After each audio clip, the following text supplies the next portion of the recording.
chose pendant que David priait. Ce matin, Dieu parlait quelque chose dans mon cœur sur l'héritage. Quand David priait, il dit Seigneur, je suis en train de nous donner ta parole comme l'héritage pour notre avenir. La Bible dit ceci, le juste laisseront l'héritage. Amen.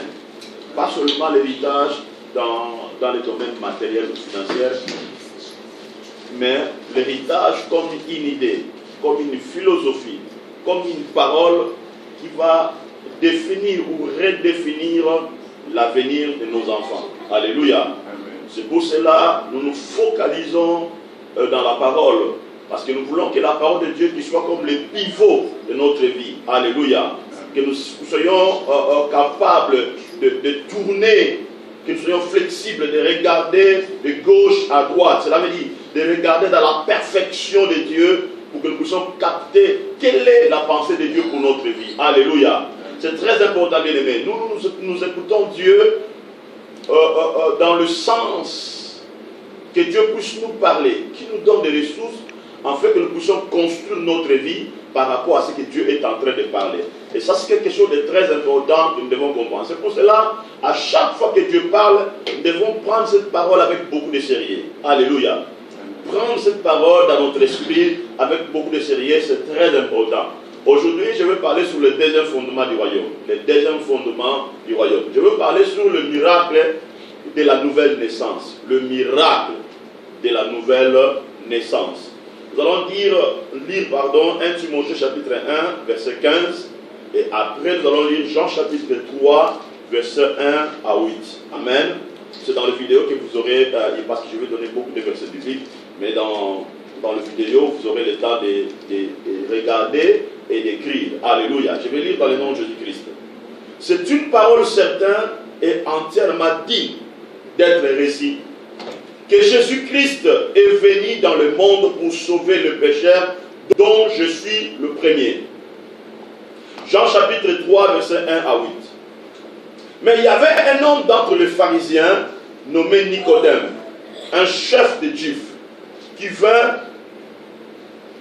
lui, auprès de Jésus de nuit, et lui dit, Rabbi, nous savons que tu es un docteur venu de Dieu, car personne ne peut faire ce miracle que tu fais si Dieu n'est pas avec lui. Si Dieu n'est avec lui, pardon.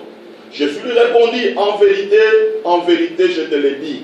Si un homme n'est né de nouveau, il ne peut voir le royaume de Dieu. Nicodème lui répondit, comment un homme peut-il naître quand il est vieux? Peut-il rentrer dans le sein de sa mère et naître? Jésus lui répondit, en vérité, je te le dis, si un homme n'est né d'eau et d'esprit, il ne peut entrer dans le royaume de Dieu. Celui qui est né de la chair est chair, celui qui est né de l'esprit est esprit.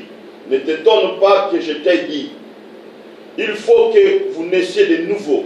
Le vent souffle où il veut, et si tu attends le bruit, mais si tu sais d'où il vient ou d'où il va, il en est ainsi de tout homme qui est né de l'esprit. Ainsi dit la parole du Seigneur. Écoutez, la nouvelle naissance fait partie du fondement du royaume. La nouvelle naissance fait partie du fondement du royaume. Car Jésus a dit quelque chose de très important pendant sa conversation avec Nicodème. Jésus dit, si un homme n'est né de nouveau, il peut voir le royaume de Dieu. Si un homme est né de nouveau, il peut voir le royaume de Dieu ou le royaume des cieux. Donc, nous voyons ici que la nouvelle naissance est le fondement du royaume. Alléluia. L'apôtre Paul dit quelque chose de très important. Il dit, c'est une parole certaine. Écoutez, il y a des nuances ici. C'est une parole certaine et entièrement digne d'être récit. Quelle est cette parole?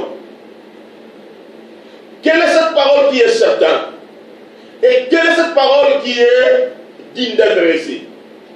C'est le message de la nouvelle naissance ou le message du salut. L'apôtre Paul dit, Jésus-Christ est venu dans le monde pour cette parole.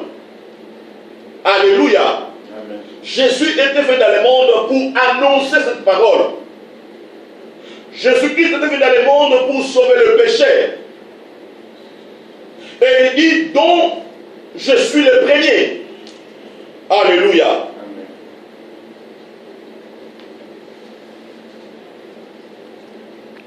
La Bible dit ceci dans le livre de Jean chapitre 3 verset 1 à 8. Et ce qui me frappe ici, la Bible dit ceci, il y avait un homme d'entre les pharisiens, nommé Nicodème, un chef des Juifs. Il y avait un homme entre les pharisiens. Et cet homme était le chef des Juifs. Alléluia. Donc cet homme avait une position d'honneur parmi les Juifs. Il était un homme respectable. Et la Bible déclare, cet homme était venu auprès de Jésus, la Bible déclare pendant la nuit. Il dit ceci, nous savons que tu es un docteur de Dieu. Il a joué avec les mots. Alléluia. Au lieu de dire, nous savons que tu es le Fils de Dieu, et cet homme Nicodème, il joue avec les mots, il dit, nous savons que tu es le docteur de Dieu. Or, dans le contexte qu'il parlait, il ne pouvait pas employer le mot docteur. Il devait employer le mot Fils de Dieu. Or, dans cette époque-là, il y avait un problème. Jésus n'était pas accepté comme Fils de Dieu. Alléluia.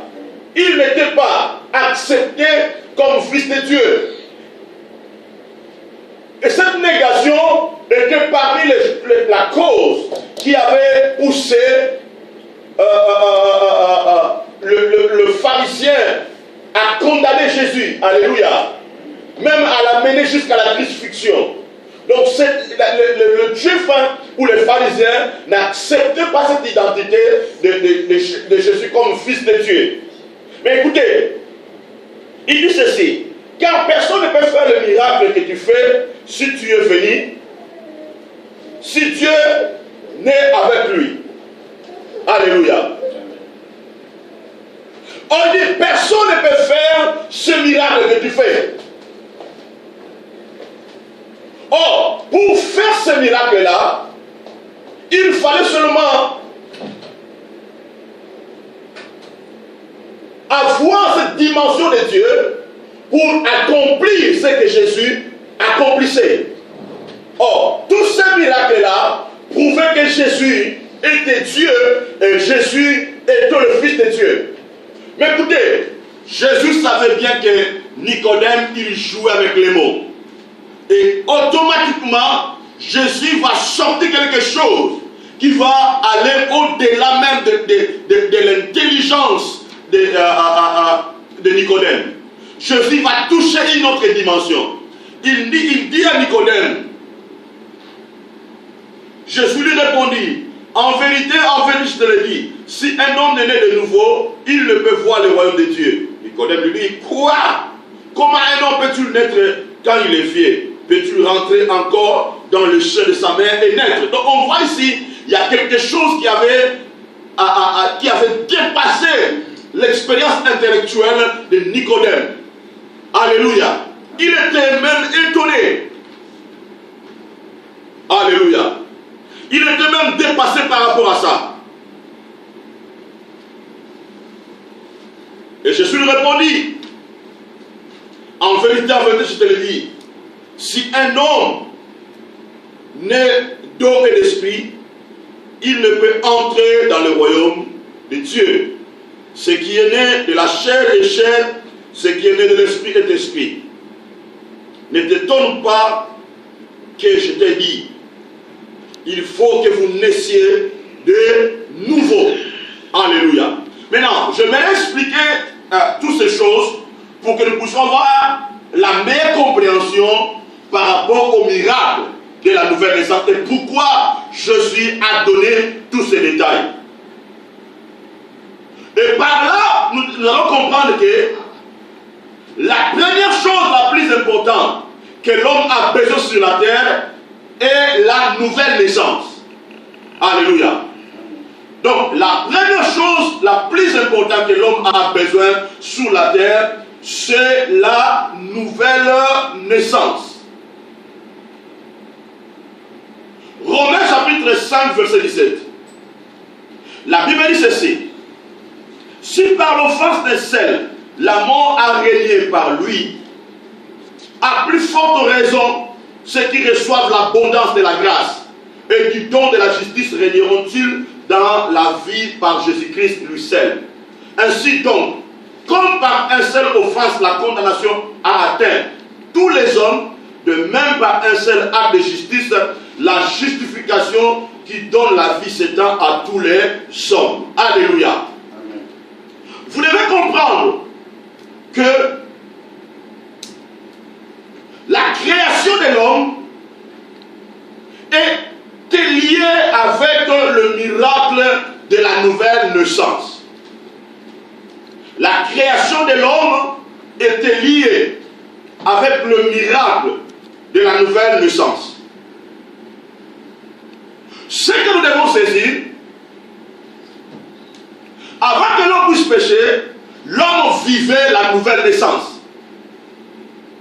Celle-ci lui donnait le droit de vivre dans la présence de Dieu. Alléluia. Vous allez me poser la question. Vous allez me demander, mais comment? Alléluia. Alléluia. Vous allez me demander, mais comment? Je vais vous expliquer le mystère. Lorsqu'on lit la Bible dans le Genèse chapitre 2, Genèse chapitre 2, verset 7, la Bible dit ceci. L'Éternel Dieu forma l'homme de la poussière de la terre. Il souffla dans ses narines un souffle de vie, et l'homme devint un être vivant. Suis-moi maintenant ici très bien. L'Éternel forma l'homme de la poussière de la terre. Alléluia. Il souffla dans ses narines un souffle de vie, et l'homme devint un être vivant. La poussière de la terre représente une autre nature. Et le souffle de vie représente la nature de Dieu. Alléluia. Suivez ce mystère. La Bible déclare, Dieu a formé l'homme de la poussière de la terre. Or, la poussière de la terre représente une autre nature. Alléluia. Et le souffle de vie représente la nature de Dieu. Donc, par là, nous allons comprendre. Lorsque Dieu avait soufflé le souffle de vie à l'homme, un nouveau commencement de vie avait commencé chez Adam en dehors de la nature de la terre. Alléluia. Je répète.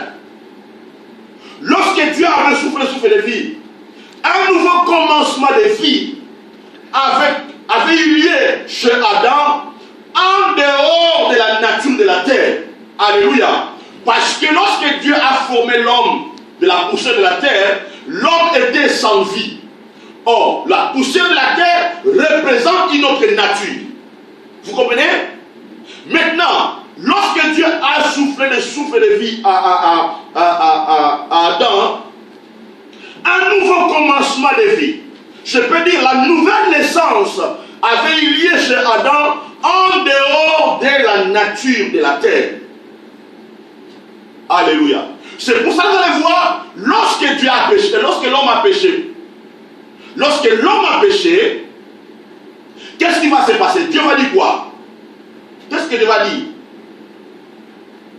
Je t'ai tiré de la poussière. Vous comprenez?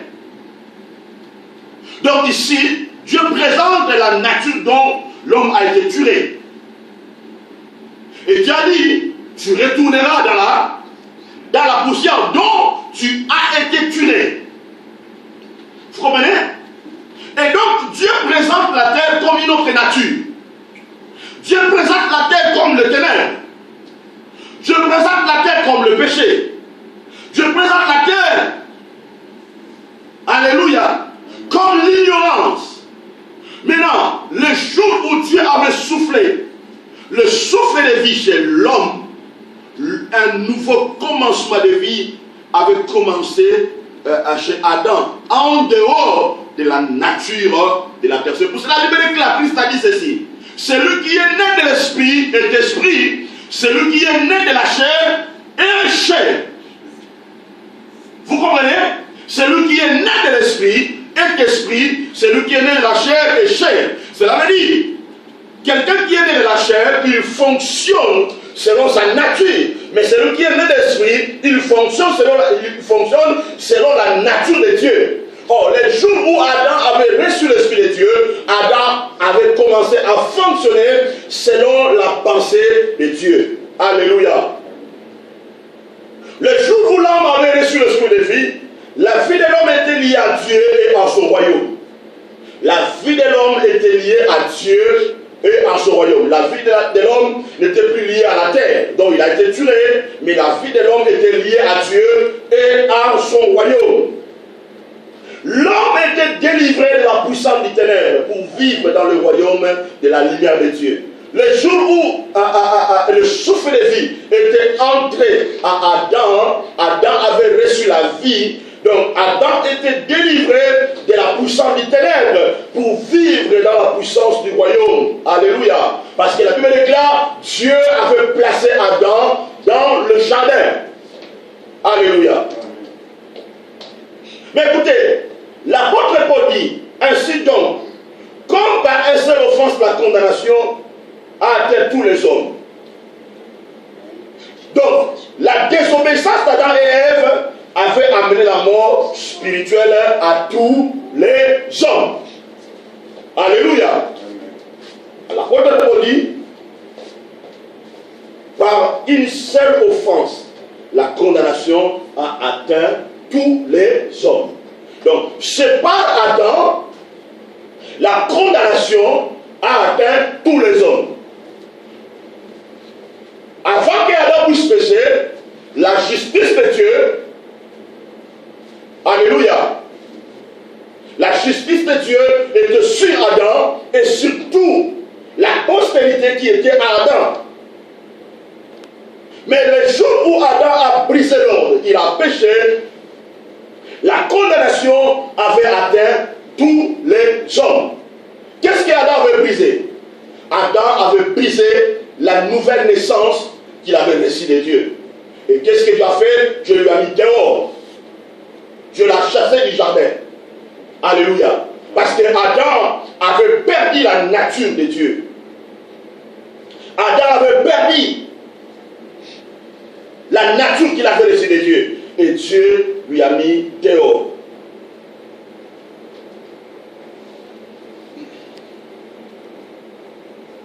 Et lorsque l'homme a péché, l'homme ne vient plus en harmonie avec Dieu. Celui-ci avait commencé une autre vie en dehors de la volonté de Dieu, une vie de condamnation et de péché. Suis-moi maintenant ici. Lorsque Adam, il a péché, Adam avait retourné dans sa saine nature. Alléluia.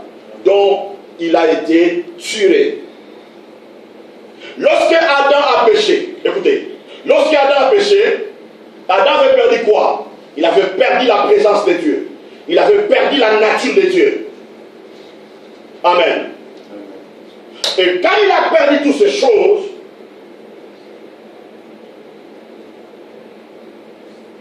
quelque chose avait commencé à opérer dans la vie d'Adam. Les ténèbres avaient commencé à opérer dans la vie d'Adam.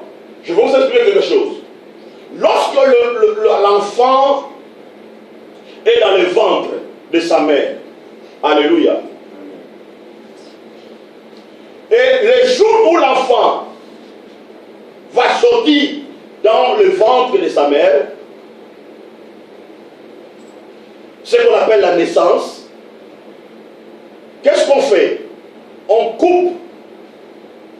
cordon ombilical, n'est-ce pas? Pour que l'enfant se détache quoi? Se détache de qui? Se détache de sa mère. Pourquoi? Parce que la naissance a eu lieu. Vous comprenez? L'enfant, il va sortir du ventre de sa mère pour commencer une nouvelle vie en dehors. Alléluia. En dehors du ventre de sa maman. Donc on pouvait dire, lorsque l'enfant sort du ventre de sa mère, l'enfant, il prend une autre nature, n'est-ce pas? Alléluia. Parce qu'il est hors de quelque chose qu'il est gardé. Quand il sort, l'enfant, il se détache. Et c'est ça le miracle de la nouvelle naissance. Lorsque nous recevons Jésus-Christ comme Seigneur et Sauveur, suis-moi très bien. Lorsque nous recevons Jésus-Christ comme Seigneur et Sauveur, nous nous détachons du monde des ténèbres. Vous comprenez? Tu sors du monde des ténèbres. Tu sors de quelque chose qui te détenait. Il y a le miracle qui se passe. Tu commences une nouvelle vie en dehors de la chose qui te maintenait. Vous comprenez? Tu es détaché de ça. C'est ça qu'on appelle la justification. Tu es justifié. Tu es acquitté juste devant quelque chose qui t'est condamné. Alléluia. Écoutez, la nouvelle naissance n'est possible que par le nom de Jésus-Christ. La nouvelle naissance n'est possible que par le nom de Jésus-Christ. Pour vivre le miracle de la nouvelle naissance, vous devez croire en Jésus pour obtenir le salut. Car en dehors de Jésus, il n'y a pas d'autre nom capable de sauver. Alléluia. En dehors de Jésus, il n'y a pas d'autre nom capable de sauver. Écoutez, je vais vous donner un exemple simple. Dieu même l'a montré. Lorsque Adam avait péché, lorsqu'Adam a tombé dans le péché, qu'est-ce que Dieu va faire? Il va tuer un agneau. L'agneau qui représente Jésus. Cela veut dire, Dieu a montré seulement, en dehors de l'agneau qui est Jésus, il n'y a pas d'autre personne capable de quoi? De sauver. Vous comprenez? Donc, en dehors de Jésus, il n'y a pas d'autre nom capable de sauver. Et d'ailleurs, l'apôtre Paul a dit, poussé par le Saint-Esprit, dans le livre des Actes des Apôtres, chapitre 4, verset 12. La Bible dit ceci. Il y a des saluts à aucun autre. Car il y a sous le soleil aucun autre nom qui a été donné parmi les hommes. Qui a été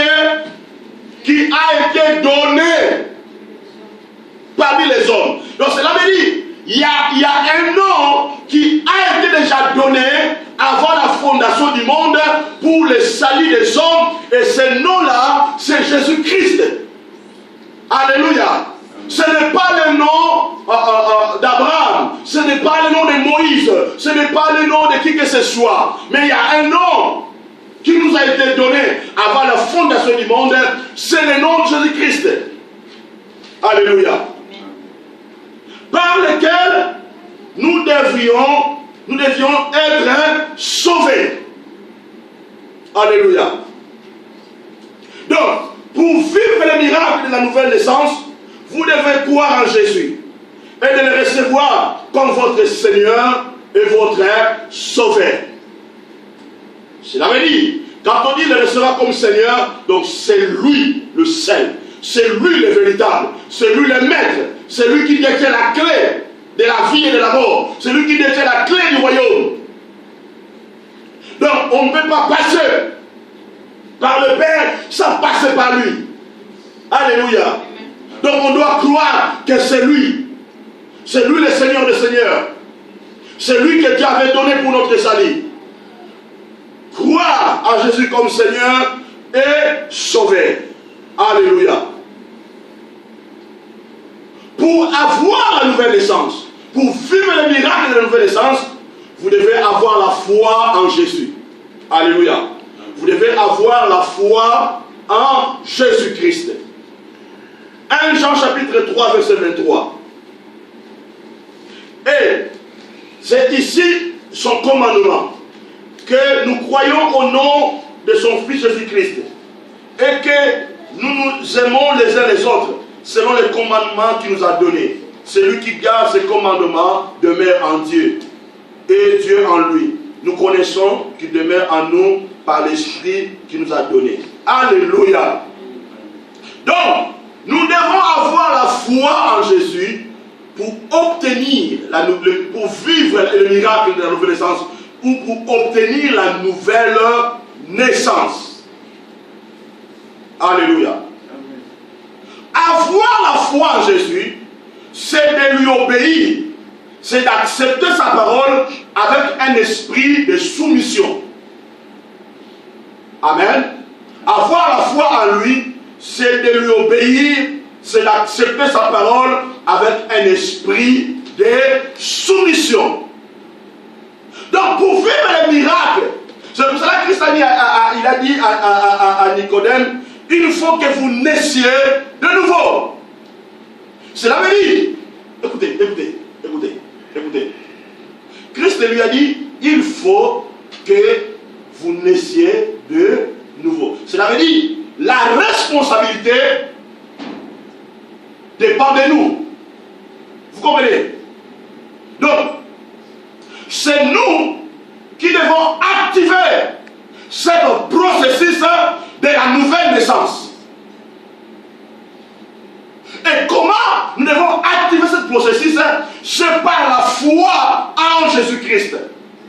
Cela veut dire, nous devons croire en Jésus et lui obéir et accepter sa parole avec un esprit de soumission.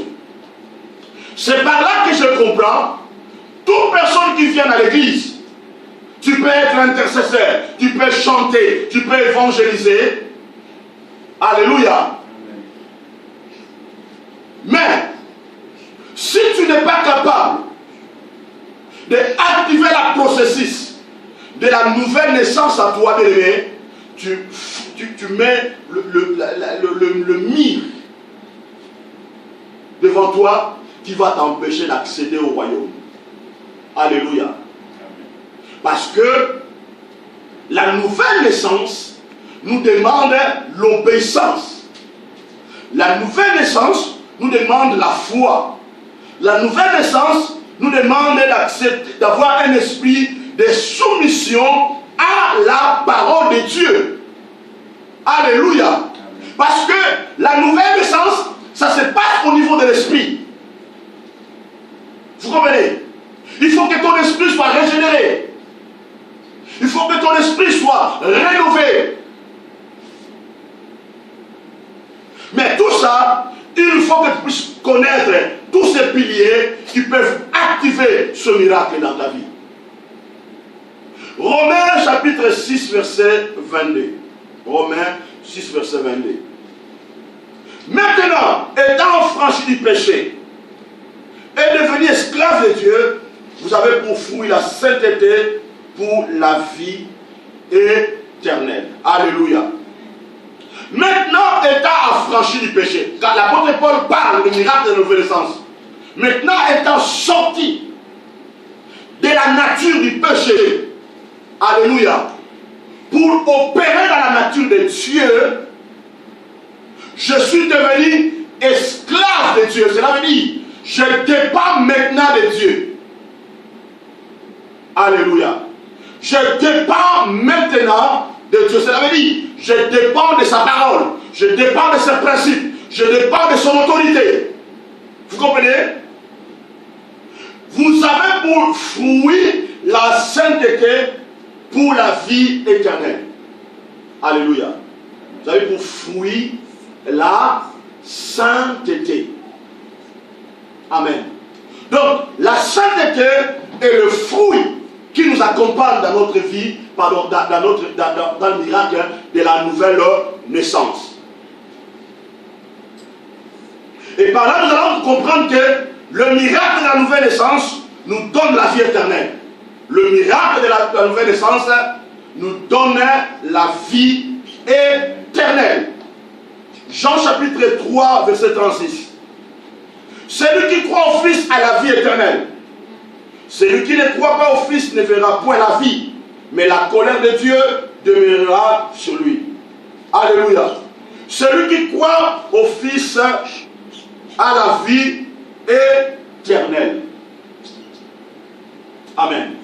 Celui qui croit en Jésus, il a la vie éternelle. Jean chapitre 5, verset 24. En vérité, je te le dis. Celui qui écoute ma parole et qui croit à celui qui m'a envoyé a la vie éternelle et ne vient pas au jugement, mais il passe de la mort à la vie. Écoutez, c'est très important à comprendre. La Bible déclare, Jésus a dit, en vérité, je te dis, celui qui écoute ma parole et qui croit à celui qui m'a envoyé a la vie éternelle et ne vient point en jugement, mais il passe quoi? Il passe de la mort à la vie. Vous comprenez? Donc il sort d'une autre, d'une autre nature pour entrer dans la nature de Dieu. Vous comprenez? Donc lorsqu'on croit à Jésus et on croit à sa parole et on croit à sa personne, et c'est comme si il y a quelque chose, il y a un miracle qui se passe dans ta vie. Donc tu quittes un état de mort pour entrer dans une autre dimension. Tu opères maintenant dans la vie de Christ. Alléluia. Et c'est ce que dans l'église nous devons comprendre. Et c'est ce que nous devons saisir. 1 Jean chapitre 5 verset 11 à 13. 1 Jean 5, 11 à 13. Et voici ce témoignage. C'est que Dieu nous a donné la vie éternelle et que cette vie est dans son Fils. Dieu nous a donné la vie éternelle et cette vie en qui? Il est en Christ. Celui qui a le Fils a la vie. Celui qui n'a pas le Fils de Dieu n'a pas la vie. Je vous écris ces choses afin que vous sachiez que vous avez la vie éternelle, vous qui croyez au nom de Jésus-Christ. Alléluia. Ou à Jésus-Christ, vous croyez au Fils de Dieu. Alléluia. Et c'est très important de comprendre ça. Donc, le miracle de la nouvelle naissance nous a donné une nouvelle vie. Alléluia. Le miracle de la nouvelle naissance nous a donné une nouvelle vie. Alléluia. Et la nouvelle connaissance commence à l'intérieur de notre esprit. Donc, le miracle de la nouvelle naissance nous a donné une nouvelle vie. Alléluia. Tu as reçu une nouvelle vie. C'est pour ça que les classes, celui qui est en Christ, il est devenu une nouvelle créature. Les choses passées sont passées et toutes choses sont devenues nouvelles. Donc, le miracle de la nouvelle naissance te donne une nouvelle vie. Et il te donne maintenant, il te donne encore la nouvelle connaissance. Cela veut dire, la nouvelle connaissance, la nouvelle révélation de Dieu commence à l'intérieur de toi. Tu n'opères plus avec la connaissance du monde, mais tu opères avec la connaissance de Dieu. Tu vois les choses comme Dieu, tu penses comme Dieu. Alléluia. Tu marches comme Dieu. Et ce changement de la nouvelle naissance affecte notre attitude. Alléluia. Chaque miracle de la nouvelle naissance affecte notre attitude, notre style de vie et influence notre présent et notre avenir. Donc, le miracle de la nouvelle naissance affecte notre attitude. Cela veut dire, ton attitude change. Alléluia. Ton attitude, elle change. Tu ne fonctionneras, donc tu ne vas plus commencer à fonctionner comme avant, mais tu vas commencer à fonctionner selon la parole de Dieu. Tu vas commencer à fonctionner selon l'attitude de Dieu. Donc la nouvelle naissance change notre attitude. Alléluia. Ton attitude change. Et ton esprit de vie change. Et la nouvelle naissance, elle influence ton présent et ton avenir. Alléluia. Écoutez, je veux vous expliquer. L'apôtre Paul dit ceci. Ce qui était pour moi comme des guerres, je les ai regardés comme une perte. En fait, de gagner qui? De gagner Christ. Cela veut dire, les passés n'avaient plus le pouvoir d'influencer le présent de l'apôtre Paul et son avenir. Alléluia. Romains chapitre 8, verset 1. Il n'y a donc maintenant aucune condamnation pour ceux qui sont en Jésus-Christ. En effet, la loi de l'Esprit de Christ, la loi de vie en Christ, m'a affranchi de la loi du péché et de la mort. Allez, amen.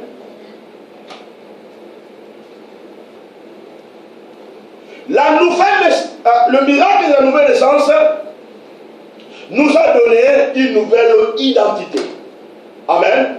Le miracle de la nouvelle naissance nous a donné une nouvelle identité. Écoutez, est-ce que l'enfant reçoit l'identité quand il est dans le ventre de sa mère? Non. L'enfant reçoit l'identité lorsqu'il est né. À ce moment-là, vous allez l'amener au registre national pour être enregistré, enfin qu'on lui donne, lui, son identité.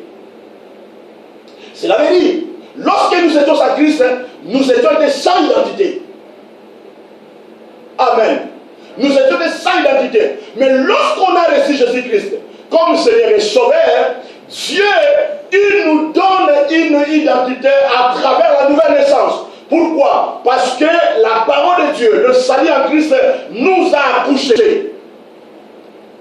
Dieu nous a délivrés du royaume des ténèbres pour nous amener au royaume de la lumière. Et dans ce royaume de la lumière, Dieu, il te donne une identité. Colossiens chapitre 3, verset 9 à 10.